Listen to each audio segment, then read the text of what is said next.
Bon, alors, la municipalité de Victoriaville a une approche assez amusante pour attirer des gens chez elle. Pas la première fois qu'on voit des municipalités tenter justement d'attirer des citadins, mais cette fois-ci, c'est une action commune de Victo et de Drummondville également, avec notamment des grands panneaux là, qu'on a placés notamment aux abords des ponts à Montréal pour inciter les citoyens.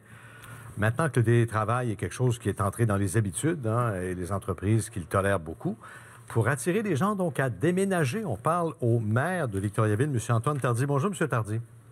Bonjour, M. Potier. Bonjour, M. Chouinard. Bonjour. Il y a combien de ces panneaux là, qu'on peut voir à Montréal? On vient d'en installer 8 aux abords des principaux ponts et du tunnel. Bon. Quels sont vos arguments pour attirer les Montréalais, les citadins chez vous?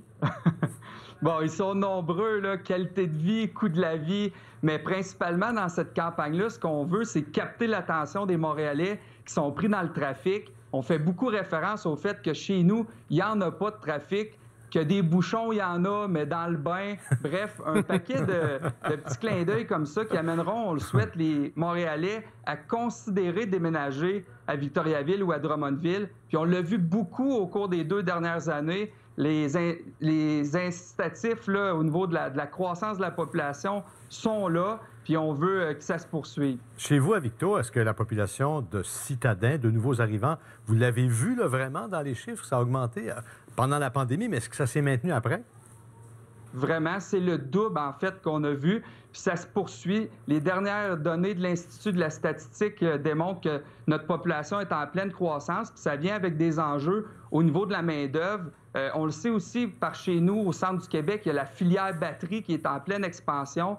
Donc, on veut multiplier les initiatives pour amener les gens à se relocaliser chez nous. Puis, ce qu'on souhaite ultimement, c'est qu'avec cette publicité, on amène les gens à réfléchir, puis peut-être les amener à déménager. Puis là, aujourd'hui, bien, nos sites Internet, tous nos offres d'emploi sont disponibles, puis on veut faire réfléchir les gens de Montréal. Bon, justement, est-ce que ça a été facile à faire passer ça dans l'idéologie locale, d'investir autant d'argent pour convaincre d'afficher publiquement ces annonces-là?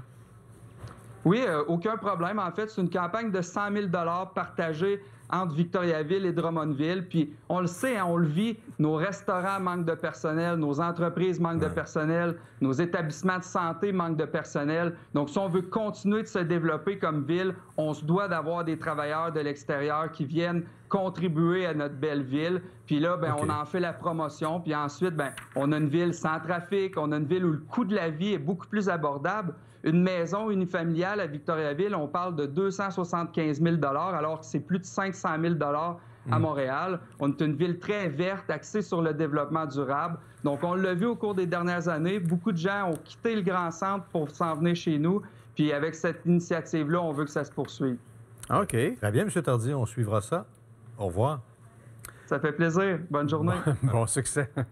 Valérie Plante est contente. Oui, c'est ça. Mais des fois, hein, on peut avoir une maison moins chère puis une job aussi rentable ou presque aussi payante. Ben oui.